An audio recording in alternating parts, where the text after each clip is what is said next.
Okay मालिक, so good morning, hopefully everybody is doing good.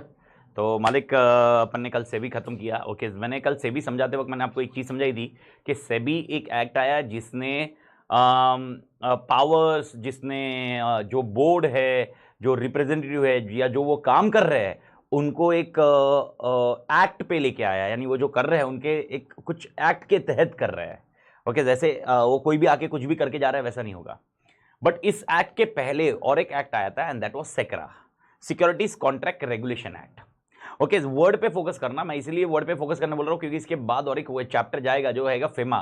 तो आपको ये समझना चाहिए दोनों में डिफरेंस क्या होता है। सर फेमा और सेक्रा का क्या लेना देना नहीं है, लेकिन वर्डिंग से मेरे को इंपैक्ट करना जरूरी है। Securities contract regulation act, word is regulation. FEMA का फुल फॉर्म होता है फॉरेन एक्सचेंज मैनेजमेंट एक्ट, और जिसको जानकारी होगी तो गुड इनफ, नहीं तो फेमा 1999 में आया, तो उसके पहले भी तो फॉरेन एक्सचेंज होते थे। तो फॉरेन एक्सचेंज तभी पहले था FERA, foreign exchange regulation act. There is a big difference between the word regulation and management. When we say regulation, it means this act will completely regulate. It is dominating act. When we say management, it is not a dominating act. It is a act which may require, okay, somebody's approval or may not require somebody's approval. But when I say regulation, it means everything is done by the approval basis. बिना approval के या बिना, मतलब हम regulate करेंगे उसको, बात खत्म। ये एक्ट रेगुलेट करेगा, ये कॉन्सेप्ट है। फेमा में फॉरेन एक्सचेंज मैनेज किया जाएगा, रेगुलेट नहीं किया जाएगा। फेमा के पहले रेगुलेट किया जाता था बिकॉज वो फेरा था, foreign exchange regulation act. Okay तो इसका मतलब क्या, इन शॉर्ट जस्ट एक ब्रीफ में, जब फेरा था तो फॉरेन एक्सचेंज के जो अमाउंट, आज कैसा होता है, एक डॉलर आपको कितने रुपए का मिलेगा। ओके कितने, कैसे डिसाइड करते हैं अपन, $1 एग्जांपल, आज $1 का कुछ 90 रुपए होगा, 80-90 रुपए रेंज में होगा। ये क्या बेसिस पे डिसाइड होता है, अगर आपको मालूम है तो, demand and supply. It is based on demand and supply, जैसा डिमांड है और जैसा सप्लाई है उसके बेसिस पे ये डॉलर का रेट आ रहा है। फेरा में ऐसा नहीं था, फेरा में आरबीआई बोलेगी $1 का 50 रुपए देंगे। अब वो डिमांड कितना है, सप्लाई क्या है, वो कुछ नहीं था। तो फेरा वॉज देयर 1998 में, मालूम पड़ा कि भाई इसमें हम लोग को 98 मतलब उसके पहले ही 90s लिबरलाइजेशन का जब टाइम चालू हुआ तब मालूम पड़ा कि भाई ये इंपैक्ट हो रहा है। And ultimately then FEMA comes, FEMA में ये आया कि भाई यार now based on demand and supply, rate is not decided by RBI. Okay तो ये फेरा में आरबीआई डिसाइड करता था, उसी तरह सेक्रा में सीजी डिसाइड करता है, सिक्योरिटीज कॉन्ट्रैक्ट रेगुलेशन एक्ट। और सीजी ने कुछ कुछ जगह अपने आप को रिप्लेस करवा दिया है, क्योंकि आपको मालूम है सीजी बार बार इंटरफेयर नहीं करेगा, तो सीजी बोलता है मेरी जगह कौन काम करेगा, सेबी। तो securities contract regulation act mainly किस पर्पस के लिए आया, मेनली आया था स्टॉक एक्सचेंजेस के लिए, स्टॉक एक्सचेंज का रेगुलेशन करने के लिए आया। स्टॉक एक्सचेंज में जो सिक्योरिटीज डील हो रही है उसके रेगुलेशन करने में आया, उसको रेगुलेट करने में आया। इन शॉर्ट अपन ये चैप्टर में पढ़ेंगे क्या, स्टॉक एक्सचेंज क्या होता है, कैसे होता है, ये सब बेसिक दिया हुआ है, वो पंचायती में मैं घुसूंगा नहीं। स्टॉक एक्सचेंज को रिकॉग्निशन कैसे मिलेगा, स्टॉक एक्सचेंज का रजिस्ट्रेशन कैसे होता है, एक पॉइंट प्रोसेस हो गया कंपनी एक्ट में, और वो होने के बाद उसको रिकॉग्निशन होना जरूरी है। इसीलिए unless until the stock exchange is not recognized you can't do the trading. तो आपको आरएसई का फुल फॉर्म है recognised stock exchange, recognize stock exchange. जब तक आपको आरएसई का स्टेटस नहीं मिलता, आप स्टॉक एक्सचेंज हो भले ही, लेकिन आपको जब तक आरएसई का स्टेटस नहीं मिलता तब तक आप ट्रेडिंग नहीं कर सकते, तब तक आप ट्रेडिंग फ्लोर नहीं बना सकते। That is main point with respect to SCRA. तो आपको रिकॉग्निशन चाहिए, तो रिकॉग्निशन मिलने का तरीका क्या होगा, आपके रिकॉग्निशन में आपको मेंटेन क्या करना होगा, आपका रिकॉग्निशन विड्रॉवल कैसे हो सकता है, ये सब डिस्कशन होगा आपका। ये होने के बाद मोस्ट इंपॉर्टेंट एस्पेक्ट है, स्टॉक एक्सचेंज के मेंबर्स बनने जरूरी है। मेंबर्स जब मैं बोलता हूं तो इन शॉर्ट आपको समझ में आ रहा होगा, शेयर होल्डर जैसे होते हैं वैसे ही स्टॉक एक्सचेंज में मेंबर्स होंगे। The concept of members, like how the companies act does have a member concept, stock exchange also will also have a member concept, but who can become a member of stock exchange will be dealt by सेक्रा। ऐसा कोई भी आया मेरे को मन किया मैं stock exchange का मेंबर ले लूं, ऐसा सिनेरियो नहीं होगा। तो अपने को समझना होगा कि स्टॉक एक्सचेंज का मेंबर्स बनने के लिए क्राइटेरिया दिए हुए हैं, वो कॉन्सेप्ट आपको डिफाइन किया गया है। सर ये सब कौन डिफाइन करेगा, सीजी। स्टॉक एक्सचेंज डिसाइड नहीं करता मेरे मेंबर कौन होने चाहिए, सीजी बताएगा कि मेंबर के क्राइटेरिया क्या है, सीजी डिसाइड करता है। और सीजी डिसाइड करेगा तो सीजी कैसे डिसाइड करता है, रूल से। इसलिए इस एक्ट का नाम क्या है, securities contract regulation act. Regulation है मतलब रूल्स आने हैं, और इस चैप्टर में मैक्सिमम रूल्स है। आप देखोगे तो 50% से ज्यादा आपको रूल्स यहां पर मिलेंगे, 50% से ज्यादा आपको यहां पर रूल्स आने वाले मालिक। तो नेवरदलेस यहां पर ये कॉन्सेप्ट होगा। ओके स्टॉक एक्सचेंज के पास कौन सी कंपनी आती है, कौन सी कंपनी अप्रोच करती है? जिस लिस्टेड नहीं करती है, जिसको लिस्ट करना है, जिनको लिस्ट करना है। ओके, लिस्ट कौन सी कंपनी कर सकती है? Public company. Public company unlisted भी रह सकती है, आंसर इज यस। ओके, वो पब्लिक कंपनी की इच्छा है, जरूरी नहीं। आप ये समझना शुरू करो, अगर आपने पब्लिक कंपनी खोल ली, कंपलसरी नहीं है कि आपको लिस्ट करना है। वो ऑप्शन किसके पास डिसाइड किया हुआ है? कंपनी के पास। आपकी विश है कि आपको लिस्ट करना है। लिस्ट करना है तो आपको रेगुलेशन फॉलो करना है। तो लिस्ट करने के लिए आपके क्राइटेरिया क्या होंगे, लिस्टिंग नहीं किया तो क्या होंगे, ये सारी चीजें आपको दी हुई है। इस साथ में यानी आपको सबसे पहले आपको समझना होगा कि स्टॉक एक्सचेंज का रिकग्निशन कैसे मिलेगा। ओके, रिकग्निशन देने के लिए क्या होगा? स्टॉक एक्सचेंज के मेंबर्स कौन बन सकते हैं। ओके, पहला सेट ये समझो। दूसरा, लिस्टिंग करने के लिए क्या करना होगा, और मतलब लिस्टिंग करने के लिए प्रोसीजर अपने सिलेबस में कवर नहीं किया हुआ है, बिकॉज वो लिस्टिंग एग्रीमेंट सब निकाल दिए। हाँ, लेकिन लिस्टिंग किस कारण से नहीं कर सकते हैं, और लिस्टिंग करने के बाद वो डीलिस्ट कर सकते हैं। मेरे को बताओ, लिस्टिंग करने वाला कौन? कंपनी। ओके, कंपनी गई स्टॉक एक्सचेंज को, बोला मेरे शेयर्स लिस्ट करने हैं। लिस्ट करने मतलब फ्रीली ट्रेड होंगे। सर इसका मतलब अनलिस्टेड कंपनी के ट्रेड नहीं होते क्या? ट्रेड होते हैं, फ्रीली ट्रेड नहीं होते। Sir what is the difference between freely trade and other things? कोई भी आके किधर भी खरीद सकता है, वो फ्रीली ट्रेड हो गया। सर अनलिस्टेड पब्लिक कंपनी का एग्जांपल अपन ट्रेडिंग कर सकते हैं। मेरे पास है एक अनलिस्टेड पब्लिक कंपनी का 5 लाख का शेयर है, मैं बोल रहा हूं भाई नरेंद्र खरीदेगा क्या? नरेंद्र बोलता है यस। ओके, मैं 6 लाख में बेच रहा हूं। This is also, this is possible, इसमें कोई रेस्ट्रिक्शन नहीं है, फ्रीली ट्रेड नहीं है। फ्रीली मतलब कोई भी उठ के बैठ रहा मेरे को ये कंपनी का खरीदना है, ऐसा नहीं हो सकता। वो उसको बंदा मेंबर ढूंढना पड़ेगा। तो बट लिस्टेड कंपनी में एक कॉन्सेप्ट होता है। तो मैं एप्लीकेशन देता हूं स्टॉक एक्सचेंज को, लिस्ट करो, और स्टॉक एक्सचेंज बोलते हैं ठीक है, और उस टाइम पे लिस्ट करती है। ओके, लिस्ट करने के बाद उनको डीलिस्ट कर देती है या लिस्टिंग करने के लिए मना करती है। वो प्रोसीजर्स क्या होंगे, वो कारण क्या होंगे, ये डिस्कशन होगा। तो आपका मेनली डिस्कशन दूसरा ये जाएगा कि भाई लिस्टिंग एंड अदर थिंग्स क्या होगा। तीसरा, कल का discussion continue, powers. Main discussion आपका ये आएगा, पावर्स। और यहां पर पावर्स आपको 3 तरह में डिवाइड होंगे, powers of CG, powers of SEBI and powers of recognized stock exchange. Stock exchange भी अपने पावर्स रहेंगे ना, तो स्टॉक एक्सचेंज क्या कर सकती है? बेस्ट एग्जांपल अभी के लिए मैं बता सकता हूं। मेरे को बताओ यूजुअली वोटिंग राइट कैसे डिसाइड होता है? वोटिंग राइट डिसाइड होता है based on number of shares. आपके शेयर्स कैसे होते हैं? ओके, और based on 1 person 1 vote. Who will decide? Stock exchange. तो ये पावर स्टॉक एक्सचेंज को दिया गया है। ऐसा नहीं होगा मेंबर के पास 10,000 शेयर, एक मेंबर के पास 10,000 शेयर है और एक मेंबर के पास 1 शेयर है। ओके, अभी अपन ये इस रेशियो से डिवाइड करना है, stock exchange will decide. Stock exchange बोलता है नहीं 1 person 1 vote, doesn't matter who will create this particular, मतलब ये सारे रेस्ट्रिक्शन स्टॉक एक्सचेंज। तो पावर समझना होगा। तो power of CG and SEBI साथ में आएगा, भले मैंने वो अलग लिखा हुआ है, लेकिन सीजी एंड सेबी का साथ में आएगा, लेकिन स्टॉक एक्सचेंज का अलग से पावर दिए हुए है। बायलॉज जो बनाएंगे वो स्टॉक एक्सचेंज बनाता है। ओके, और एक चीज, जैसे अपन कंपनी एक्ट में एमओए और ए होता है ना, वैसे भी इनके एमओए एओए रहते ही है, नहीं rank, because this is also a company. लेकिन इसके ये जब स्टॉक एक्सचेंज के लिए जाते हैं तब इनको 2 चीज बनानी पड़ती है, एक होते हैं रूल्स और एक होते हैं बायलॉज। कौन बना रहा है रूल्स? कान खुले, सीजी वो रूल्स, एक्ट के रूल्स मत देखो। मैं बोल रहा हूं स्टॉक एक्सचेंज को 2 चीज बनानी पड़ती है। जैसे एमओए एओ बन गया, वो तो कंपनी एक्ट में रजिस्टर हो गया, उसके बाद उनको 2 चीज बनानी होगी जब उनको रिकग्निशन चाहिए, एक होता है रूल्स और एक होता है बायलॉज। क्या होता है मालिक? रूल्स और बायलॉज। रूल्स में क्या होता है? रूल्स में कॉन्स्टिट्यूशन कैसे हुआ इनका कॉन्स्टिट्यूशन कैसे हुआ, कंपनी एक्ट में एमओए डे डिटेल रहेंगे, मेंबर कौन बन सकते हैं, जो ऑफिस बियरर है उनके पावर्स क्या होंगे, ऑफिस बियरर मतलब जो काम करने वाले स्टाफ ऑफ है उनके पावर्स क्या होंगे। ओके, मेंबर में पार्टनरशिप फर्म मेंबर बन सकता है कि नहीं, कंपनी मेंबर बन सकती है कि नहीं, वो सब लिखा होगा। वो किस में लिखा होगा? रूल्स में। यानी रूल्स मतलब कंपनी स्टॉक एक्सचेंज के आप मेंबर बन सकते हो कि नहीं बन सकते हो। मेंबर बोल रहा हूं किसके? कंपनी के, नहीं स्टॉक एक्सचेंज के। गड़बड़ मत करना, यहां पर से स्टॉक एक्सचेंज को सोचना। स्टॉक एक्सचेंज के मेंबर बन सकते हो कि नहीं बन सकते हो, कंपनी मेंबर बन सकती है कि नहीं बन सकती है, ये सब क्राइटेरिया है। तो इसको हम लोग क्या बोलेंगे? रूल्स। पर डेफिनेटली ये rules can not override the rules of CG. जो सीजी ऑलरेडी रूल देगा उसको तो ओवरराइड नहीं करेगा, हाँ उसके अलावा और क्राइटेरिया डाल सकता है।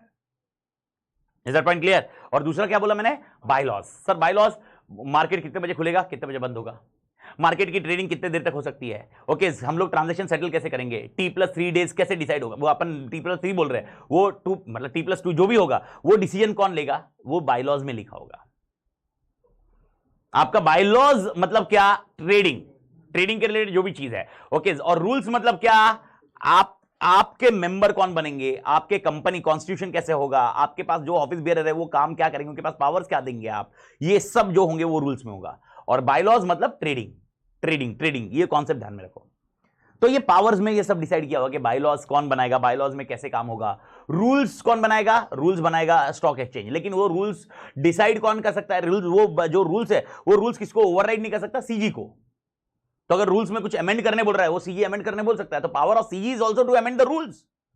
These are the power. ये पावर का डिस्कशन है, बहुत इंपॉर्टेंट है। जब मैं आपको इतने मतलब ये बेसिक स्ट्रक्चर बना रहा हूं भले ही क्रैश कोर्स में, पर इसका मतलब ये है कहीं ना कहीं ये स्ट्रक्चर रेडी हुआ तो मैं आपको समझा सकूंगा क्या जा रहा है क्या नहीं हो रहा है। बिकॉज ये देख लो, आप ये समझ लो, सेबी एक्ट या सेक्रा, ये दोनों एक्ट है ना ऐसे जेनरिक नहीं है जैसे अपन जा रहे थे। कंपनीज एक्ट, आईबीसी आ गया, दूसरा आ गया, एक अलग से ही आ गया, मनी लॉन्ड्रिंग आ गया। यहां पर आपको समझना होगा हो क्या रहा है, क्योंकि सेबी में क्या हो रहा था ये मैंने आपको कल समझा दिया। सेक्रा में हो क्या, मतलब सर ये एक्ट समझिए पर हो क्या रहा है, ये किधर से अप्लाई किया जा रहा है, ये कैसे अप्लाई हो रहा है, वो अपने को समझना बहुत जरूरी है।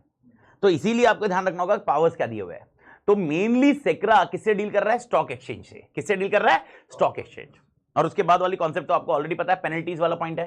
पेनल्टीज अपने को देखना होगा, और पेनल्टीज में मैं आपको बता रहा हूं कल वाला अगर आपको सीक्वेंस याद है तो ऑलमोस्ट 3-4 पॉइंट तो वैसे ही मैच हो जाएंगे और एडिशनल रहेंगे। बस ये पॉइंट ध्यान रखो, क्योंकि कहीं ना कहीं आपको याद रखना है इसमें पेनल्टी जो चार्ज होगी वो किसके पास जाएगी, सेबी के पास। याद आया? ओके। और एक चीज, हाँ, मैं मिस्ड आउट कल मैं शायद घाई में, मैं कल ये जब नोट बना तब मेरे को ध्यान आया, मैं घाई में ये बोला ओके जो पेनल्टी आती है वो सब किस में जाती है, सेबी फंड में जाती है। फीस भी सेबी फंड में जाती है। जो पेनल्टीज आती है कंसोलिडेटेड फंड ऑफ इंडिया में जाती है, जो टैक्स वैक्स के लिए पर्पस के लिए यूज किया जाता है। तो पेनल्टी तो उनका बस बेसिक मिनिमम है उतना सेबी फंड में जाता है। सेबी को चलाने के लिए जो चाहिए, तो पेनल्टी पूरी की पूरी इसमें नहीं जाती कंसोलिडेटेड फंड में, it goes only with certain amount. But ठीक है, पेनल्टीज वाला कॉन्सेप्ट है। तो इवन इसका पेनल्टी किसके पास, कौन डिसाइड करेगी इसकी पेनल्टी, इसकी भी पैसे पेनल्टी कौन डिसाइड करेगा, सेबी। या अगर कल का आपको आंसर याद है ना, एजुकेटिंग ऑफिसर, फैक्टर्स के साथ में उसको अगर नहीं पे कर पाया तो क्या पे करे, पहले क्या बेचेंगे, मूवेबल प्रॉपर्टी, फिर क्या करेंगे बैंक, फिर क्या करेंगे इमूवेबल, और नहीं हुआ तो जेल। अरे सेम कॉन्सेप्ट रहेगा, सेम एजुकेशन रहेगा रे, क्योंकि सेबी एजुकेशन करने वाला है। सेक्रा का भी एजुकेशन का पावर किसके पास, सेबी। और उसके बाद वो उसके अगेंस्ट जाना है तो सेट।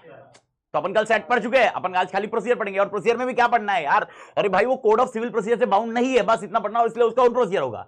विटनेस बुला सकता है, वो दिलवा सकता है, जो चाहिए वो खुद के डिसीजन को रिव्यू कर सकता है वो, तो उनके प्रोसीजर होंगे, बस दैट्स इट।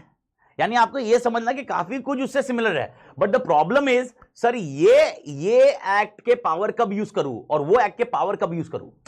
सेबी करने तो दोनों वाला है, लेकिन कौन से एक्ट में करेगा ये सबसे इंपॉर्टेंट क्वेश्चन होगा। फिर आप समझे, तो सेबी एक्ट में वो जब यूज करेगा पेनल्टीज, और सेक्रा में पेनल्टीज यूज करेगा, तो आपको ध्यान रखना होगा वो सेक्रा में चार्ज करना है या सेबी में चार्ज करना है।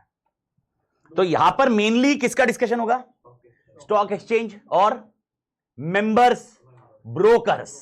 कल वाली मेजर पेनल्टीज, कल वाली जो पेनल्टीज पड़ी वो किसके लिए थी, companies which are into listed. अरे याद आया मालिक, ओके याद आया क्या मालिक। और उसमें अभी यहां पर और चीज है, सर क्या इसमें कंपनीज विच आर लिस्टेड उनके लिए कुछ कंप्लायंस नहीं है क्या, उनके लिए कुछ नहीं किया है, उनके लिए भी पेनल्टीज उनके लिए भी है, लेकिन किस कंटेक्स्ट में वो आपको समझनी होगी। कल मेरे को एक चीज बताओ, एक आंसर याद आना चाहिए आपको, रिकॉल होना चाहिए। इन्वेस्टर ग्रीवियंस सॉल्व नहीं किया, याद है, टाइम लिमिट में सेबी का पेनल्टी था, याद आया, किसमें था पेनल्टी, कल वाले इसमें, याद आया ना आपको। ओके सेम पेनल्टी इधर है, पर कल में क्या था, इन्वेस्टर ग्रीवियंस तुमने सॉल्व नहीं किया, और किसने बताया था सॉल्व करने के लिए, सेबी ने। अब भी यहां पर होगा इन्वेस्टर ग्रीवियंस आपने सॉल्व नहीं किया, या तो सेबी ने बताया या तो स्टॉक एक्सचेंज ने बताया। यानी आप कंपनी हो और आपको स्टॉक एक्सचेंज ने बोला कि ये इन्वेस्टर ग्रीवियंस है, ये सॉल्व कर। एग्जांपल ट्रांसफर ऑफ शेयर नहीं हो रहा है, ट्रांसफर ऑफ शेयर कर, किसने बोला, स्टॉक एक्सचेंज ने, सेबी ने नहीं बोला। ओके और उसने नहीं किया, इन्वेस्टर ग्रीवियंस नहीं किया, क्या वो पेनल्टी चार्ज होगी, आंसर इज यस, पर सेबी नहीं, सेक्रा में होगी। सर तो अगर सेबी ने बोला तो फिर सेक्रा में करने का कि सेबी ने, SEBI is primary, primary SEBI है। और सेबी अगर स्टॉक एक्सचेंज दोनों करना चाहता है, दोनों के कंटेक्स्ट में करना चाहता है तो सेक्रा में आने का, लेकिन स्टॉक एक्सचेंज के अगेंस्ट कुछ करना है तो सेक्रा, कंपनी के अगेंस्ट कुछ करना है तो अपने को डिसाइड करना पड़ेगा सेबी और सेक्रा। सेक्रा में कब आएंगे, जब आपको स्टॉक एक्सचेंज का डिस्कशन होगा। स्टॉक एक्सचेंज का डिस्कशन नहीं हो रहा है और खाली सेबी आ रहा है पिक्चर में, तो सेबी एक्ट में यूज करो, ये आपने ध्यान रखना, बस दैट्स द ओनली सिनेरियो। तो स्टॉक एक्सचेंज के अगेंस्ट सेबी जा सकता है, हाँ तो अरे उसके लिए अगेंस्ट ही जाएगा, सेबी तो मॉनिटरिंग मैकेनिज्म है, मतलब तो पेनल्टी में आएंगे तब देखेंगे। पर मैं आपको ये बता रहा हूं कि penalty how it is, the major problem is SEBI और सेक्रा।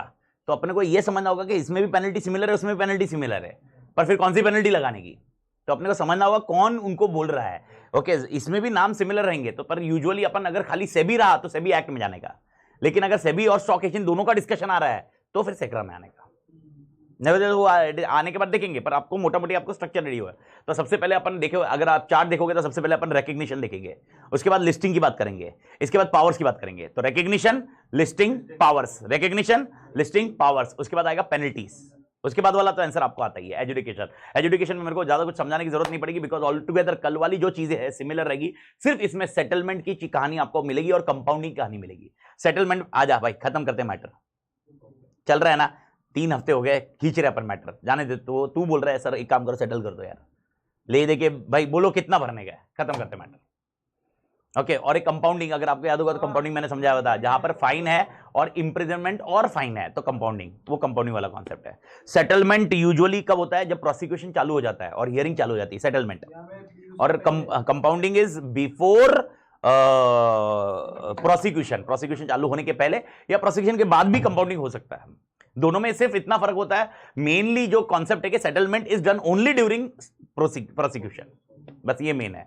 और सेटलमेंट और कंपाउंडिंग में डिफरेंस ये है, settlement can be done by adjudicating officer, compounding can not be done by adjudicating officer, compounding can be done by SAT और CG, CG या SAT कर सकता है कंपाउंडिंग, बाकी कोई कंपाउंडिंग नहीं कर सकता। कंपाउंडिंग के लिए कोई अथॉरिटी चाहिए। सेटलमेंट मतलब जो बंदा प्रोसिक्यूशन कर रहा है वही खत्म कर रहा है, that is how settlement comes into picture. Sir but compounding में तो वो खुद सामने से पहले ही बोल देता है ना कि अगर पैसे ही लेने हैं हाँ, तो कितने लेने हैं, मेरा हाँ, तेरा टाइम, हाँ, तो फिर वो सेटलमेंट नहीं है, वो नहीं, तू वो किसको बोलेगा, compounding है। वो किसको बोलेगा पर compounding. Compounding can be done by application in writing only to SAT और सीजी। ओके, एजुकेशन चल रहा है, तू सेटलमेंट कंपाउंडिंग नहीं कर सकता, फिर तेरे पास ऑप्शन क्या है सेटलमेंट का। जब तक सेट में नहीं जाता, यानी कंपाउंडिंग किस में होता है, अपील्स में होता है, ओके, अग्रीड पार्टी करेगा। खत्म करने का मैटर। अभी यार ऑलरेडी अपन इतना लड़ चुके हैं, अभी और कितना है, कंपाउंडिंग कर लेते हैं, ऐसा है।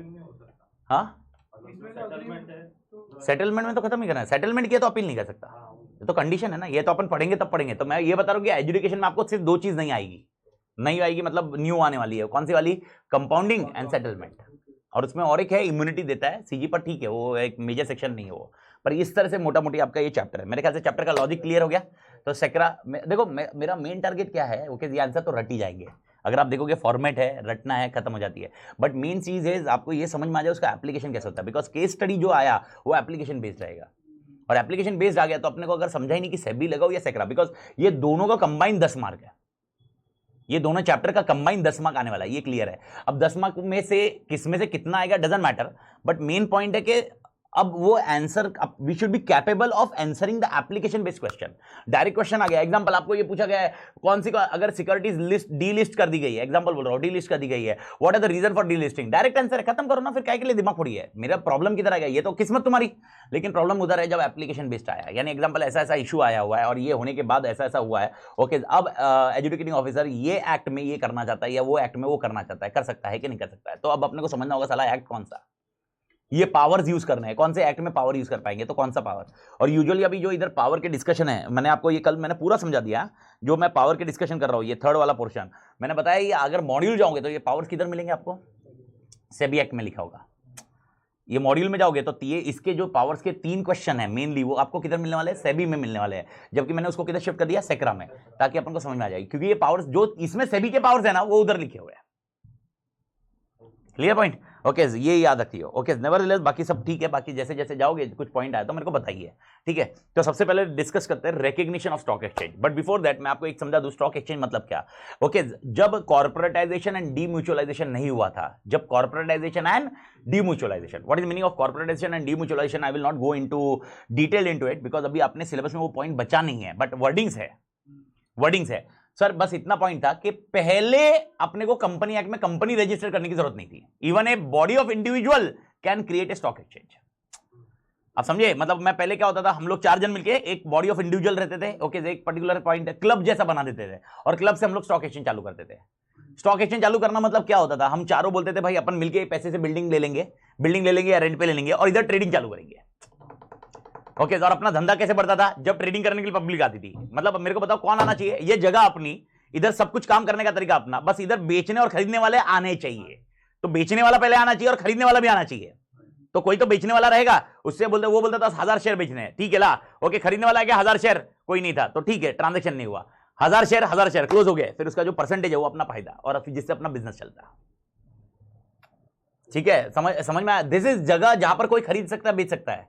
अगर मैं एग्जांपल फार्मर्स है जो सब्जी उगाते हैं, ये सब करते हैं, वो बेचने किधर जाते हैं, वो ऐसे कहीं पर भी ऐसे रास्ते में आलू आलू ले लो, कांदा ले लो, ऐसा तो नहीं होता ना जो पिक्चर में दिखाया जाता है।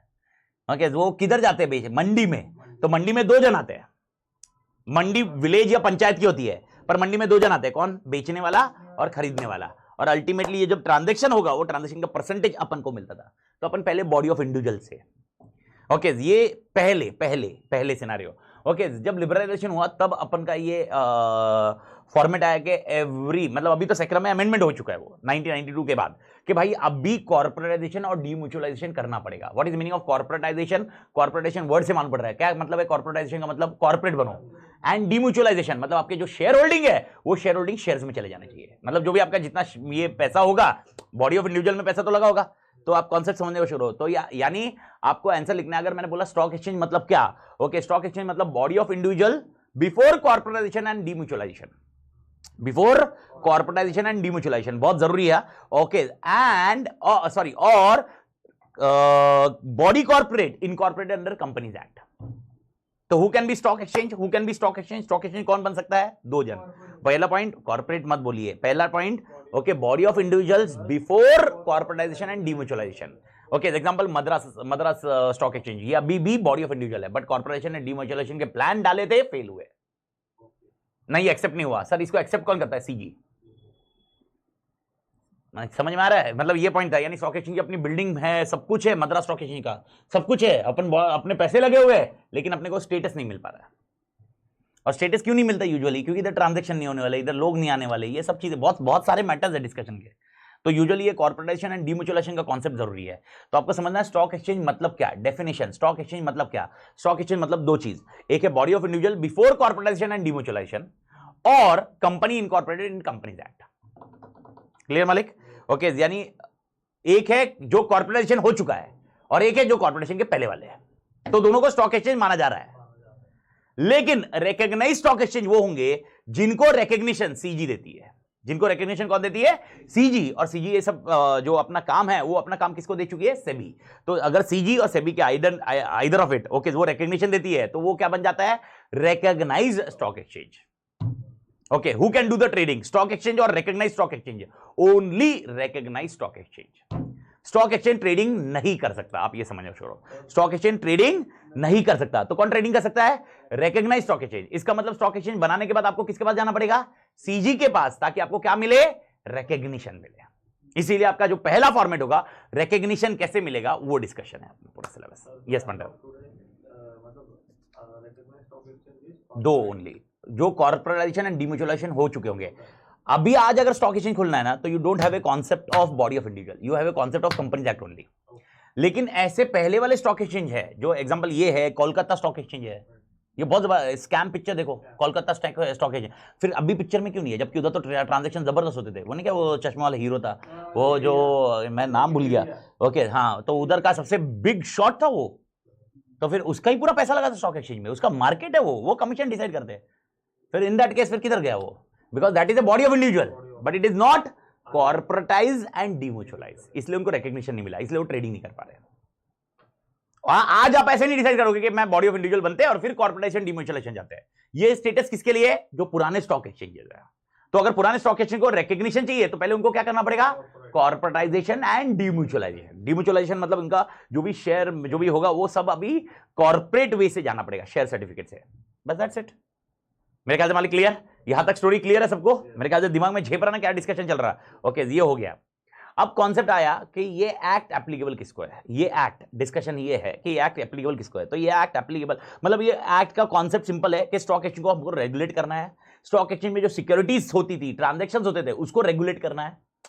ये एक्ट का मेन मोटिव क्या था? देखो, ये एक्ट है ना सेबी के पहले आया, तो आप है ना रेगुलेट सेबी करता है, ये मत निकल करो। रेगुलेट करने वाला ये एक्ट था 1956 में आया, जब कंपनी एक्ट फॉर्म हुआ तभी आया हुआ ये एक्ट। सेक्रा। तो ट्रांजैक्शन को रेगुलेट करने के लिए आया, ओके, स्टॉक एक्सचेंज को रेगुलेट करने के लिए आया, अनडिजायरेबल स्पेकुलेशन को प्रिवेंट करने के लिए आया, ताकि अनडिजायरेबल स्पेकुलेशंस ना हो। स्पेकुलेशन से नुकसान तो है ही ना मालिक, बाइंग एंड सेलिंग सिक्योरिटीज कैसे होगी उसके लिए आया, तो ये मकसद था। लेकिन ये एक्ट मतलब अल्टीमेटली एप्लीकेबल किसको है? ये एप्लीकेबल स्टॉक एक्सचेंजेस को है। एप्लीकेबल किसको है? स्टॉक एक्सचेंजेस को है एंड लिस्टेड कंपनी, वापस वही कॉन्सेप्ट आता है। पर इस एक्ट ने ना क्लियर कट मेंशन किया that this act is not applicable to the following. ये आपने रटना है और इसका कॉन्सेप्ट दिमाग में रखना है। सर इसका मतलब क्या होगा? ये बहुत इंपॉर्टेंट कॉन्सेप्ट है। This act is not applicable to government, this act is not applicable to RBI, this act is not applicable to local authority, this act is not applicable to corporation which are established in special law, or this act is not applicable to class of contract। मतलब क्या sir? इसका मतलब क्या है? This act is not applicable to government, RBI, local authority, corporation, class of contract. Example मेरे को बताओ, क्या गवर्नमेंट की सिक्योरिटीज होती है? क्या मजाक कर रहे हो यार? टैक्स में तो कौन से केवीपी, आईवीपी, ये लिस्ट करना कंपलसरी नहीं होगा। यानी इनके कोई अगर सिक्योरिटीज है वो लिस्ट करनी कंपलसरी होगी, ऐसा नहीं होगा, इसलिए एक्ट एप्लीकेबल नहीं है इनका। They will be deciding factor whether they need to listed और नॉट। जैसे मैंने आपको क्या बोला, पब्लिक कंपनी बनेंगे, पब्लिक कंपनी कंपलसरी लिस्टेड होगी क्या? नहीं, उनको लिस्ट होना होगा तो होगा। तो अल्टीमेटली स्टॉक एक्सचेंज जो रेगुलेशन सेट करेगा उसके बेसिस पे लिस्ट होगा। लेकिन इन्होंने बोला कि इन क्लासेस को तो कुछ करने की जरूरत ही नहीं है। आरबीआई की कोई सिक्योरिटीज होगी, लिस्ट होने की कंपलसरी नहीं है। लोकल अथॉरिटी की कोई सिक्योरिटीज हो सकती है, ओके, लिस्ट करने की जरूरत नहीं है। कॉर्पोरेशन, ओके, लिस्ट करने की जरूरत नहीं है। यानी ऐसा ना हो जाए कि बिकॉज गवर्नमेंट, अगर अपन बोले गवर्नमेंट की सिक्योरिटीज आईवीपी, केवीपी, और ये तो लिस्ट होनी चाहिए, नॉन कंप्लायंस में आ जाए, ऐसा नहीं होगा। तो ये एक्ट डायरेक्टली एप्लीकेबल नहीं है। तो ये चार नाम तो रट लो, गवर्नमेंट, आरबीआई, लोकल अथॉरिटी और okay corporation which are registered in special law. इसके अलावा okay class of contract. Sir class of contract मेरे ख्याल से आपने सुना है राइट इश्यूज, आपने सुना है राइट इश्यूज या share convertible bonds, multiple convert करने वाले। ओके, अभी ऐसा होगा कोई कंपनी लिस्टेड है और वो कोई राइट इश्यू दे रही है या वो कोई कन्वर्टेबल बॉन्ड्स दे रही है। कन्वर्टेबल बॉन्ड्स जरूरी नहीं है उसको लिस्ट करना कंपलसरी है। See understand what happen once you list, you need to list all securities. ऐसा नहीं होगा कि आधा लिस्ट करोगे आधा नहीं करोगे। लेकिन जब आप इशू करते हो कन्वर्टेबल बॉन्ड्स दिए, कन्वर्टेबल बॉन्ड्स दिए मतलब आज अपन पैसे ले रहे हैं लेकिन कन्वर्ट करेंगे 10 साल के बाद, कन्वर्ट करेंगे 5 साल के बाद, तो अभी हाल फिलहाल उसको लिस्ट करने की जरूरत नहीं है। वो लिस्ट कब होगा? 10 साल के बाद। बस that's it, this is how the things work. तो मेक इट श्योर आप समझ रहे हो भाई नॉन एप्लीकेबिलिटी ऑफ एक्ट मतलब क्या है। यानी इन केसेस में अगर लिस्ट नहीं हुए, इन केसेस में अगर लिस्ट नहीं हुए तो नॉन कंप्लायंस नहीं होगा। इन केसेस में लिस्ट नहीं हुए तो नॉन कंप्लायंस नहीं होगा। यानी सीजी या सेबी इनके आगे कुछ नहीं करेगा। मालिक समझ में आया? ओके, नहीं समझ में आया तो रटो, खत्म करो स्टोरी। इससे ज्यादा अभी डिस्कशन और करने में मतलब नहीं है अपन का। मेरे ख्याल से मालिक पार्किंग लॉट में डाले। अभी अपना मेन पॉइंट है रिकग्निशन कैसे मिलेगा। मेरा क्वेश्चन है रिकग्निशन कैसे मिलेगा। सबसे पहले आपको क्या बनना जरूरी है? Stock exchange. स्टॉक एक्सचेंज कैसे बनेगा? What is stock exchange? मैंने कैसे बोला, डिफाइन कैसे किया? दो तरह से, body of individual before corporatisation. आप वर्ड अच्छे से रखो, बिफोर, बिकॉज ये चीज मेरे को चाहिए। मैंने कॉन्सेप्ट, मैं बोल रहा हूँ बहुत बड़ा कॉन्सेप्ट है कॉर्पोरेटाइजेशन एंड डीम्यूचुअलाइजेशन का, लेकिन मैंने ब्रीफ में बताया, पर बताया ना तो उसका कारण है कि वो लगेगा। तो मेरा आंसर एकदम क्लियर रखो, body of individual before corporatisation and demutualisation और companies which are incorporated in companies act, खाली कंपनीज एक्ट में, बाकी कोई कंपनीज नहीं। क्लियर? ओके, तो अब मेरा क्वेश्चन आता है रिकग्निशन कैसे मिलेगा। तो रिकग्निशन का एक प्रोसीजर है। सबसे पहले आपको एप्लीकेशन देना होगा। किसको एप्लीकेशन देना होगा? सीजी को। ये मैंने आपको बताया।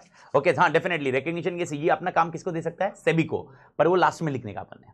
अपना मेन प्रोसेस क्या रहेगा? Now I am discussing a process of recognition, giving recognition. Recognition will be done in application, recognition will be done in application to CG. Application रहेगा आपका रूल 3 और रूल 4। ओके, याद रखिए रूल 3 रूल 4 जो मैं लिख रहा हूं आगे मैंने रेड में लिखा है, स्क्रीन पे अच्छे से दिखना एक बार। ओके, आप नोट्स में जाओगे ना तो ये जो ब्लू में लिखा है ये पहले आंसर लिखा है और उसके बाद रेड वाला आंसर लिखा है। मतलब मैंने क्या किया, पहले एक आंसर बना दिया, उसके बाद उसके रूल्स कौन से वो लिखे हुए हैं। आपके मॉड्यूल में भी ऐसा ही है, पर आपको कॉन्क्रीटली आंसर समझता है तब मैं समझाता हूं, तो ऐसे समझाता हूं मैं ये चार्ट से। तो अभी बिकॉज अपन बहुत डिटेल्ड में ऐसे एक नहीं कर रहे हैं, तो पर कॉन्सेप्चुअली कर रहे हैं। तो कॉन्सेप्चुअली ये समझो, जो मैं पॉइंट बता रहा हूं उसके हिसाब से आपने आंसर रखना है। सर मैं आंसर कैसे लिखूं, ये ब्लू पहले लिखूं रेड बाद में लिखूं, ये आपकी विषय। बट यूजुअली जब आंसर लिखा जाएगा ये दोनों का कॉम्बिनेशन आंसर आना चाहिए भाई, दोनों का कॉम्बिनेशन आंसर आना चाहिए। यानी आपके आंसर में अगर मैं बोल रहा हूं रिकग्निशन है, रिकग्निशन ऑफ स्टॉक एक्सचेंज, मेरे को बताइए explain how the recognition of stock exchange comes into picture, तो आपको सेक्शन 4 आना जरूरी है, रूल 3 आना जरूरी है, रूल 4 आना जरूरी है, रूल 5 आना जरूरी है। आप समझ रहे हो? मतलब वो आंसर में सेक्शन भी आएगा, रूल्स भी आएंगे, तब जाके वो आंसर खत्म होगा। ओके, बट आपके नोट्स में कैसे लिखा हुआ है, नोट्स बोलो या मॉड्यूल में कैसा लिखा हुआ है, वो पहले सेक्शन समझाया है, फिर उन्होंने बाद में रूल्स लिखा है। और रूल्स में ज्यादा डिटेल नहीं है, क्योंकि रूल्स में एक एक लाइन का आंसर है, इसलिए मैंने उसको एक एक पॉइंट में रखा हुआ है। ऐसा आंसर नहीं है वो, तो आपको वरी नहीं कि रूल्स में डिलीटेड है, रूल्स वैसे के वैसे ही है, बस ये रूल्स के हिसाब से अपन सबमिट कर रहे हैं। यानी सेक्शन बोल रहा है कि रूल्स बताएगा करना क्या है, सेक्शन बोल रहा है रूल्स बताएगा करना क्या है। तो सेक्शन 4 ने क्या बोला, आपने एप्लीकेशन टू सीजी देना है, लेकिन रूल बताएगा कि फॉर्म क्या होगा। तो रूल 3 बताता है फॉर्म क्या होगा, ए। फिर रूल 4 बताता है कि पैसा कितना लगेगा, एप्लीकेशन फीस 500 रुपया। मेरे ख्याल से हमारे क्लियर, फ्रीज करे। इसके बाद रूल 5 बताता है कि 4 कॉपीज ऑफ, जैसे आप एमओए और एओए सबमिट करते हैं ना, यहां पर मैंने आपको क्या बताया स्टार्टिंग के लेक्चर में, ओके क्या चाहिए मेरे को, 2 चीज चाहिए, एक था रूल्स और एक है बायलॉज। इनकी 4 कॉपीज मेरे को सबमिट करनी पड़ेगी। ये 4 कॉपी सबमिट करनी पड़ेगी किसके हिसाब से, रूल 5 के हिसाब से। ओके, इसके साथ में एमओए और एओ भी जाते हैं, एमओए एओ भी जाएगा, लेकिन मेनली अपन रिकॉग्निशन के लिए बात कर रहे हैं। तो एमओए एओ तो ठीक है, डिफॉल्ट है, मतलब सबको मालूम है एमओए देना पड़ेगा, लेकिन साथ में मेनली क्या देना पड़ेगा, बायलॉज एंड रूल्स। मेरे ख्याल से मालिक क्लियर। ओके, उसके बाद मैंने बताया रूल्स में क्या क्या आता है, रूल्स में क्या क्या आना चाहिए। रूल्स में 4 चीजें आनी चाहिए। आपका स्टॉक एक्सचेंज का कॉन्स्टिट्यूशन कैसे हुआ है, स्टॉक एक्सचेंज का क्या कैसे हुआ है, कॉन्स्टिट्यूशन कैसे हुआ है। Second point, okay powers of office bearers, यानी जो ऑफिस में काम करने वाले उसके पावर्स क्या है, पावर्स ऑफ ऑफिस बियरर्स। तीसरा, क्लासेस ऑफ मेंबर्स, कौन कौन मेंबर बन सकता है, कौन कौन मेंबर नहीं बन सकता। और चौथा, अगर पार्टनरशिप फॉर्म मेंबर बनती है तो उनके क्राइटेरिया क्या होंगे। 4 चीजें, रूल्स के अंदर 4 चीजें होनी चाहिए। क्या 4 चीजें होनी चाहिए, सबसे पहला कॉन्स्टिट्यूशन, दूसरा पावर ऑफ ऑफिस बियरर्स, तीसरा point classes of members, and चौथा कॉन्सेप्ट आपके लेता है admission of firm as a member. मेरे ख्याल से मालिक क्लियर, खत्म हो गया। और ये 4 हो गया। सर क्या हो गया, ये एप्लीकेशन फॉर रिकॉग्निशन है। क्या है, एप्लीकेशन फॉर रिकॉग्निशन। क्या रिकॉग्निशन मिला, नहीं, रिकॉग्निशन सेक्शन 5 देगा, सेक्शन 5 देगा। Is that point clear? मेरे ख्याल से समझ आ रहा है कि मैं कैसे जा रहा हूं। तो मेरे को एप्लीकेशन देने के लिए सेक्शन 4 आएगा। सेक्शन 4 3 रूल की बात करेगा, रूल 3, रूल 4 एंड रूल 5। इसके बाद सेक्शन 4 खत्म होता। जाए आगे अमलिक, जाए आगे। अब मेरे को बताओ, एप्लीकेशन किसको दे दिया, सीजी। अब किसके हाथ में नाव है, मतलब सीजी के हाथ में। यानी अगला सेक्शन 4 जो कंटिन्यूएशन पॉइंट में है, सेक्शन 3 रिकॉग्निशन का था, और सेक्शन 4 आपके लिए जाएगा grant of recognition. I miss out, 3 है, सेक्शन 3 है। 3 is for application and 4 is for grant and 5 is for withdrawal. तो 3, 4, 5, तो 3 सेक्शन 3 है, उसके अंदर 3 रूल होंगे, रूल 3, रूल 4 एंड रूल 5। ये याद रखना भाई, ये बहुत जरूरी है। और इसमें याद रखना, बिकॉज मैंने जब लिखा है इसका मतलब मैं चाहता हूं कि ये याद रहे। ठीक है मालिक। अब मेरे को बताओ, नाउ किसके हाथ में है, सीजी। अब सीजी सेक्शन 4 के हिसाब से रिकॉग्निशन देगा। तो सेक्शन 4 के हिसाब से रिकॉग्निशन कब देगा, सबसे पहले सीजी एंश्योर करेगा 3 चीजें। सीजी बोलेगा भाई यहां पर फेयर डीलिंग हो रही है एंड प्रोटेक्शन ऑफ इन्वेस्टर्स हो रहा है। क्या हो रहा है, पहला point fair dealing and protection of investors. मैंने एकदम शॉर्ट में लिखा है इधर, क्योंकि ये पूरा लिख नहीं पाऊंगा, नहीं तो वो पूरा चैप्टर ही बन जाएगा। Fair dealing and protection of investors. Second point, ये लोग comply with all other conditions कर रहे हैं। जो कंडीशन सीजी बता रहा है उस सारी कंडीशन को ये क्या कर रहे हैं, कंप्लाई कर रहे हैं। और तीसरा सिनेरियो, यहां पर पब्लिक इंटरेस्ट में, यानी इंटरेस्ट ऑफ ट्रेड में, इंटरेस्ट ऑफ ट्रेड यानी ट्रेड करने में कोई दिक्कत नहीं, इसके हित में है, इसलिए मैं रिकॉग्निशन दूंगा। तो 3 चीजें देखेगा सीजी, 3 चीजें देखेगा सीजी। सबसे पहले क्या देखेगा, यहां पर फेयर डीलिंग होगी और प्रोटेक्शन ऑफ इन्वेस्टर्स होगा। दूसरा सिनेरियो, हम लोग जो कंडीशन बोलेंगे उसको कंप्लाई करेंगे। और तीसरा, ये इंटरेस्ट ऑफ ट्रेड में है, यानी पब्लिक इंटरेस्ट में है कि इनको रिकॉग्निशन देना कोई दिक्कत नहीं है। That is your first 3 point. मेरे ख्याल से मालिक क्लियर, ये होगा recognition. Okay sir, comply with जो कंडीशन है सेकंड पॉइंट, उसमें सीजी कंडीशन डाल सकती है क्या, आंसर इज यस। यानी सीजी ऐसा बोल सकती है मैं तुमको रिकॉग्निशन देने को रेडी हूं, लेकिन there are certain conditions. And what are the condition which can be, CG can give recognition based on some condition. What are the conditions, condition क्या डाल सकती है सीजी। ओके देखो, ऐसा सीजी का मन किया वो हर कंडीशन नहीं डालेगी। तो एक्ट ने बोला है कि ये 4 चीजों पे ओके सीजी कंडीशन डाल सकती है। सबसे पहला, क्वालिफिकेशन ऑफ मेंबरशिप्स। मेरे को बताओ क्वालिफिकेशन ऑफ मेंबरशिप किस में जाएगा, रूल्स में या बायलॉज में, याद करने को शुरू करो। रूल्स या बायलॉज, रूल्स या बायलॉज, मेरे को ये चीज बहुत स्ट्रिक्ट चाहिए। रूल्स या बायलॉज, रूल्स में, बायलॉज में मार्केट सोचो, रूल्स में मेंबर सोचो। तो भाई ये मेंबर कौन कौन बन सकते हैं, क्वालिफिकेशन क्या क्या होना चाहिए, एग्जांपल 2 साल का एक्सपीरियंस होना चाहिए, 3 साल का एक्सपीरियंस होना चाहिए, ये सब में सीजी अमेंड कर सकती है। क्लियर मालिक, कंडीशन डाल रही है, मैं बोल रहा हूं वापस है, recognition subject to the condition. यानी सीजी बोल रही है मैं रिकॉग्निशन देने को रेडी हूं, लेकिन ये चीजें चेंज करनी है। तो उसमें पहली चीज क्या बोल सकते हैं वो लोग, qualification of members. Second, contract. Contract मतलब क्या, तुम्हारा कॉन्ट्रैक्ट कैसे होगा, तुम्हारी ट्रेडिंग कैसे होगी, उसके ऊपर रेस्ट्रिक्शन डाल सकती है। यानी कहीं ना कहीं आपको समझना चाहिए बाईलॉज। बाईलॉज में वो लोग जब देखेंगे तो हो सकता है इसमें कुछ एग्जांपल ऐसा, तो मार्केट बोल रहे हैं भाई मैं सुबह 9 से लेकर रात के 8 बजे तक काम करूंगा, तो भाई उस पर रेस्ट्रिक्शन को डालना है तो डाल सकती है। कौन डाल सकती है, CG. That is your second point contract पे। तीसरा, अपॉइंटमेंट ऑफ रिप्रेजेंटेटिव्स। ओके, आपके बिहाफ पे रिप्रेजेंटेटिव कौन होंगे, एग्जांपल गवर्निंग बॉडी। आपकी गवर्निंग बॉडी कौन होगी, गवर्निंग बॉडी कौन होगी, उसमें हो सकता है मेरा भी रिप्रेजेंटेटिव आपके इसमें रहे। एग्जांपल, इसमें भी डायरेक्टर जैसे होता है, इसमें भी गवर्निंग बॉडी होती है। कंपनी एक्ट में कंपनी में क्या होता है, डायरेक्टर। लेकिन जैसे आप स्टॉक एक्सचेंज में आ जाते हो और रिकग्निशन स्टॉक एक्सचेंज आ जाते हो तो आपकी गवर्निंग बॉडी होती है। डायरेक्टर्स ही होते हैं लेकिन गवर्निंग बॉडी जैसा होता है। तो ये गवर्निंग बॉडी जो रहेगी, गवर्निंग बॉडी जो रहेगी उसके अंदर गवर्नमेंट बोलता है मेरा रिप्रेजेंटेटिव बैठेगा। 3 रिप्रेजेंटेटिव के ऊपर नहीं डाल सकते वो लोग, ये क्लियर रखो। पर मतलब वो मेरा रिप्रेजेंटेटिव बैठेगा। यूजुअली ये रिप्रेजेंटेटिव क्यों बिठाते हैं, वोटिंग्स। गवर्निंग बॉडी में वोटिंग होगा ना, तो वोटिंग के लिए क्या रहेगा, it's nothing but nominee director जैसा, अगर आपको याद होगा।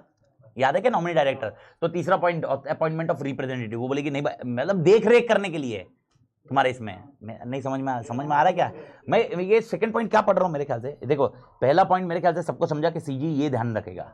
ओके, सेकंड पॉइंट मैंने बोला सीजी बोलेगा ये और कंडीशन है, मां कसम। ओके, ये क्या था, रिकग्निशन लिखना पड़ेगा, recognition subject to following condition. मेरे ख्याल से मालिक क्लियर। तो मेरे को बताओ इसका मतलब क्या था, इसका मतलब क्या था, ये इसका मतलब क्या था। इसका मतलब अगर आगे की 4 कंडीशन जो है, ओके मैं रिकग्निशन देने को रेडी हूं लेकिन आगे की 4 कंडीशन फुलफिल करनी है। क्लियर मालिक, खत्म स्टोरी। ये 4 कंडीशन क्या होगी, क्वालिफिकेशन फॉर मेंबरशिप, दूसरा कॉन्ट्रैक्ट कैसे होगा, तीसरा point appointment of office bearers, and last point maintenance of accounts of members. Members कौन से अकाउंट्स मेंटेन करने चाहिए, कैश बुक, पेटी कैश बुक, पासबुक मेंटेन करना है, कितने साल के लिए करना है, ये रूल्स में लिखा हुआ है, रूल्स में दिया हुआ है सीजी ने। तो रूल्स डिफाइंड है, रूल 17 एंड 17A दोनों रूल्स है जिसके अंदर ये सब डिफाइन किया हुआ है कि मेंबर्स ओके एनुअल अकाउंट जो स्टॉक एक्सचेंज देगा उसमें क्या होगा। और रूल 14 और रूल 15 में दिया हुआ है कि बुक्स ऑफ अकाउंट्स क्या मेंटेन करनी है। तो रूल 14, 15, 17, 17 सब में अपन बुक्स ऑफ अकाउंट्स देखेंगे, बाद में देखेंगे मालिक। मेरे ख्याल से क्लियर मालिक, everybody clear till here. Okay, इसके बाद सर अमेंड रूल्स। अगर कुछ रूल्स अमेंड हुए, जैसे कंडीशन, मैंने क्या बोला था, कंडीशन डालेंगे ना, कंडीशन डालते ही ओके रूल्स आपके अमेंड हो जाएंगे। अमेंड रूल्स मतलब क्या, एग्जांपल क्वालिफिकेशन ऑफ मेंबरशिप, आपने कुछ रूल्स में कुछ क्वालिफिकेशन दिए थे, वो अमेंड करो। अमेंड करने के बाद ऑफिशियल गजेट में आपका नाम डाल दिया जाएगा। यानी अल्टीमेटली क्या किया जाएगा, आपको पब्लिश एज ए रिकग्निशन मिल जाएगा। आपका ऑफिशियल गजेट में आ गया, रिकग्निशन मिल गया मालिक। क्लियर मालिक। लेकिन एक चीज और, एक पावर सेबी को दे रखा है सीजी ने। सीजी बोलता है रूल 5 के तहत, 5A के तहत ओके अगर हम रिकग्निशन दे रहे हैं तब सीजी सेबी को चाहिए तो सेबी इंक्वायरी कर सकती है। ये रिकग्निशन देने के पहले वाली बात है, रिकग्निशन देने वाले पहले वाली बात है। तो सेबी में इंक्वायर ओके रूल 5 के हिसाब से, रूल 6 के हिसाब से रिकग्निशन मिल जाएगा और वो मिलेगा फॉर्म बी में।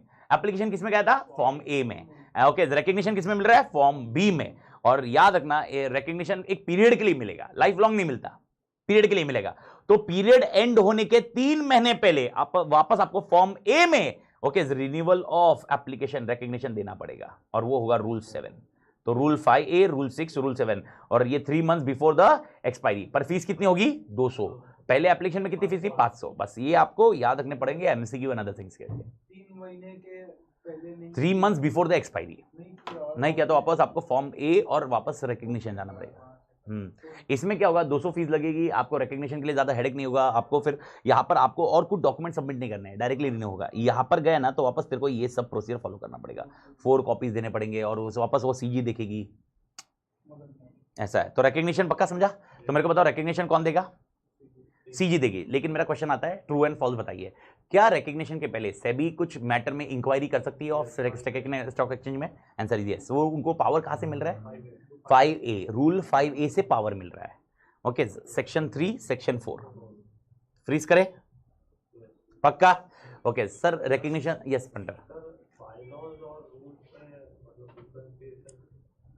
बायलॉज मतलब मार्केट के रिलेटेड पॉइंट्स, मार्केट के रिलेटेड, और रूल्स मतलब मेंबर्स के पॉइंट। यानी मेरे मेंबर कौन बन सकते हैं, मेंबरशिप में क्राइटेरिया क्या है, आपको कितना शेयर होल्ड करना पड़ेगा, आपको कितना पैसा देना पड़ेगा, आपके पावर्स क्या रहेंगे, आपको बुक्स ऑफ अकाउंट कौन सी मेंटेन करनी पड़ेगी, आप कितना ट्रेडिंग कर सकते हैं, आप कितना कमीशन चार्ज कर सकते हैं, ये सब मेंबर्स में ये नहीं SEBI mainly take care in okay rules.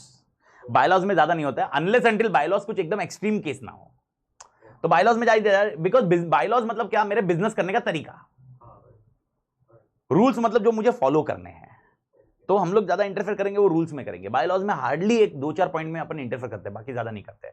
आप मेरे को बताओ, मेरा बिजनेस करने का तरीका, मेरे को खाली रजिस्टर करना है शॉप एक्ट में, एक बार शॉप एक्ट में हो गया उसके बाद बिजनेस करने का तरीका मेरा रहेगा ना, तो उसमें आपका हाँ अनलेस अनटिल एकदम एक्सट्रीम केस ना हो, मतलब कुछ एकदम एक्सट्रीम चीजें ना कर रहा हूं, तो अनलेस अनटिल कोई दिक्कत नहीं है, तब तक क्या दिक्कत है, तो सेम लॉजिक है। तो बायलॉज एंड रूल्स का कॉन्सेप्ट ये रहेगा मालिक। डन मालिक? ओके मेरे को बताओ विड्रॉवल, जैसे आपने रिकग्निशन दे दिया, क्या सीजी ओके टाइम के पहले विड्रॉ भी कर सकती है? Answer is yes. और विड्रॉवल सेक्शन 5 में होता है, और विड्रॉवल सिर्फ 2 चीज में होता है, आप दिमाग में रख लेना, ओके दिमाग में क्लियर रखने का। विड्रॉवल 2 चीज में होता है। सबसे पहला सीजी को लगा कि इंटरेस्ट ऑफ ट्रेड यानी पब्लिक इंटरेस्ट में विड्रॉ करना जरूरी है, पब्लिक इंटरेस्ट में विड्रॉ करना जरूरी है, और दूसरा बॉडी ऑफ इंडिविजुअल है और वो कॉर्पोरेटाइजेशन एंड डीम्यूचुअलाइजेशन का प्लान लेके आई है और वो प्लान एक्सेप्ट नहीं है। समझ करो क्या बोला मैंने? विड्रॉल सिर्फ 2 केसेस में पॉसिबल है, ये चीज ध्यान में रखो मालिक। विड्रॉल सिर्फ 2 केसेस में पॉसिबल है। सबसे पहला केस क्या है? पब्लिक इंटरेस्ट और इंटरेस्ट ऑफ ट्रेड, इसके हित में नहीं काम कर रहा है, ओके। और दूसरा है कॉर्पोरेशन एंड डीम्यूचुअलाइजेशन है, और वो स्कीम सबमिट की या सबमिट की और सही नहीं लगी और फेल टू सबमिट है। आप समझे? विड्रॉवल ऑफ रिकग्निशन, ये पॉइंट आप ध्यान रखना है, तो मेक इट श्योर ये आपके दिमाग में क्लियर रहे, okay. To be very precise, एकदम प्रिसाइजली बोलता हूं, फर्स्ट केस में आपको रिकग्निशन मिल सकता है और उसको निकाला जा सकता है, सेकंड में आपको रिकग्निशन अभी तक नहीं मिला है, सेकंड में आपको रिकग्निशन ही नहीं मिल रहा है। Is that point clear? Okay मैंने क्या बोला, रिकग्निशन कब मिलेगा? आज के डेट में अगर आपको ये करना है तो आपको बॉडी ऑफ इंडिविजुअल है उसको क्या करना पड़ेगा? कॉर्पोरेटाइजेशन एंड डीम्यूचुअलाइजेशन, फिर ही रिकग्निशन मिलेगा, तब तक रिकग्निशन नहीं मिलेगा। तो कॉर्पोरेटाइजेशन एंड डीम्यूचुअलाइजेशन का आपने स्कीम बनाया और आपने वो सबमिट किया और वो सही नहीं था, या आपने स्कीम बना के नहीं दिया, इसका मतलब विड्रॉल। तो सर ये विड्रॉल मतलब इसका मतलब आपको रिकग्निशन नहीं मिलने वाला, तो सर ये फिर क्यों डाला है? ये ना थोड़ा पहले वाली बात है, आप 30 इयर्स बैक में जाओ, जब कोई बॉडी ऑफ इंडिविजुअल था, तो मेरे को बताओ जब 90s के पहले okay stock exchange corporatisation demutualisation concept ही नहीं था, तो हर कंपनी हर स्टॉक एक्सचेंज वर रिकग्नाइज्ड, हर stock exchange was recognised. Is that point clear? Okay तो बाद में जब इन्होंने बोला कि भाई कॉर्पोरेटाइजेशन डीम्यूचुअलाइजेशन करना पड़ेगा, तब ये कॉन्सेप्ट पिक्चर में आया कि आपने कॉर्पोरेशन डीम्यूचुअलाइजेशन का स्कीम सबमिट नहीं किया, तो आपका जो रिकग्निशन है हम वो क्या कर लेंगे? विड्रॉ कर लेंगे। पर वो अभी तक कंटिन्यू चल रहा है, तो अपने सिलेबस में भी चल रहा है, अपने न्यू मॉड्यूल में भी है, तो अपने को दिक्कत क्या है? मतलब अपने को बस ध्यान रखना है, मेरे ख्याल से मालिक क्लियर। और यहां तक हो गया, और ये पब्लिश किस में करेंगे? ऑफिशियल गैजेट, खत्म स्टोरी। तो रिकग्निशन मेरे ख्याल से रिकग्निशन में तो दिक्कत ही नहीं आनी चाहिए। तो रिकग्निशन में तुमने कितने आंसर देखे? 4। सबसे पहले एप्लीकेबल किसको नहीं है, उसके बाद रिकग्निशन के लिए सेक्शन 3, एप्लीकेशन के लिए सेक्शन 3, रिकग्निशन के लिए सेक्शन 4, और उसके बाद है section 5 and that is withdrawal. Everybody clear? लेकिन अभी तक ये पोर्शन खत्म नहीं हुआ, ये पोर्शन के बाद सबसे इंपॉर्टेंट पोर्शन है, वो बहुत बड़ा पोर्शन है, and that is about rules. मेरे को बताओ रूल 3 क्या था? एप्लीकेशन। स्क्रीन पे देखो ना, स्क्रीन पे देखो, ज्यादा हेडेक मत करो इसको, बाद में तुम अपने रटने पे अपने लेवल पे रटना, पहले एक बार स्क्रीन पे देख के मेरे को आंसर देते रहो, मेरे को आंसर फटाफट चाहिए। रूल 3 क्या था? एप्लीकेशन। रूल 4 क्या था? अमाउंट, ठीक है। रूल 5 क्या था? 4 कॉपी सबमिट करनी पड़ेगी। रूल 5A क्या था? अगर आपको याद है इंक्वायरीज होती थी, कौन इंक्वायरी करेगा? सेबी। रूल 6 क्या है? रिकग्निशन मिल जाएगा। रूल 7 क्या है? रिन्यूअल रिकग्निशन का। क्लियर ना मालिक? अरे हाँ या ना? ओके यहां तक तो ठीक है। अब रूल 8 है क्वालिफिकेशन ऑफ मेंबर्स, और रूल 8 सबसे ज्यादा रूल है। अगर आप देखोगे तो rule 8(1), rule 8(2), rule 8(3), rule 8(4), rule 8(5), rule 8(6), rule 8(7), 8(8). अब 8(7) अपने पोर्शन में नहीं है, ओके, लेकिन इस तरह से सारे रूल्स अपने को ध्यान में रखने होंगे। यानी अपने को अभी कितने रूल्स है? टोटल 8 रूल्स है जो अपने को ध्यान रखने हैं भाई। ओके ये रूल्स किसके लिए भाई मेरे भाई? ये रूल्स किसके लिए? Qualification of members. घाई मत करना, वापस आता हूं, घाई मत करना, घाई मत करो। रूल 3 फॉर्म ए, रूल 4 500 रुपए, रूल 5 MOA AOA की कॉपीज, बाईलॉज की copies 4 copies, rule 5A SEBI can make inquiry, rule 6 okay recognition granted form B, rule 7 okay, renewal करना है 200 रुपए में फॉर्म ए में, खत्म। इधर तक कोई दिक्कत नहीं। ये एक एक लाइन के रूल है, इसमें आपको आंसर नहीं है। Rule 8 is about qualification of members. Rule 8 is about qualification of members, यानी आपके मेंबर्स कौन हो सकते हैं ये सेक्रा बता रहा है, और वो किसके थ्रू बता रहा है, रूल 8 में। यानी रूल किसने ड्राफ्ट किया है, सीजी ने। तो आपके मेंबर्स कौन बन सकते हैं, stock exchange, recognized stock exchange के मेंबर कौन बन सकते हैं, ये रूल 8 बताता है। तो रूल 8 में सब रूल्स बहुत सारे हैं, तो घाई नहीं करते, एक एक है, क्योंकि ये सेपरेट आंसर आने की औकात है। नहीं समझा? समझा? रूल 3, 4, 5, 6, 5A, 6 और 7 कभी सेपरेट नहीं आएगा। वो अपन ने इसलिए पढ़ा कि एमसीक्यू में आया। तो रूल 8 उसके सब रूल्स है, वो सब सेपरेट आ सकते हैं। तो अपने को रूल 8.1 समझना होगा, फिर रूल 8.2 समझना होगा, रूल 8.3 समझना होगा, 8.4, 8.5, 8.6, 8.7 देखने की जरूरत नहीं है, 8.8। क्लियर मालिक? तो अभी अपने को टोटल 7 क्वेश्चन है, घाई मत करना। ये 7 क्वेश्चन है जो किसके लिए है, qualification of members, members of stock exchange, recognized stock exchange, ये आप ध्यान रखिए। आई डू थिंक इधर तक स्ट्रक्चर बैठ रहा है दिमाग में, मैं क्या बड़बड़ कर रहा हूं जा रहा है।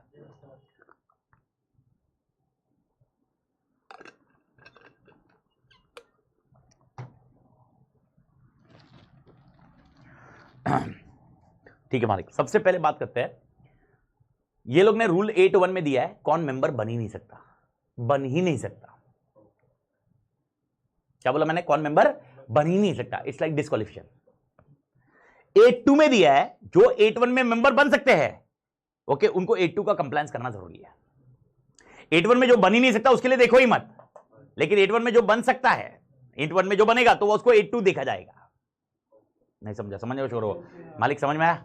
8.1 क्या बोला है, मेंबर बन ही नहीं सकता। 8.2 बोलता है मेंबर 8.1 में कंप्लाई कर रहा है, 8.1 को कंप्लाई कर रहा है, ओके, बट उसको 8.2 भी कंप्लाई करना पड़ेगा। यानी अगर आपको मेंबर बनना है तो आपको 8.1 प्लस 8.2, ठीक है मालिक।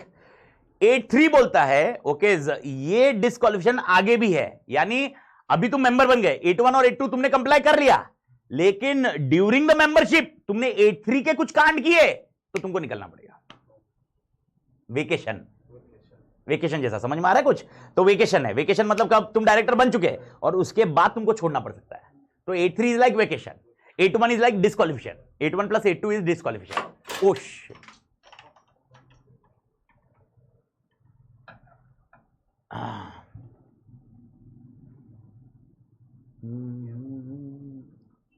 मैं यहां पर ब्रेक ले रहा हूं, 1 मिनट, अब स्टॉप कर दो।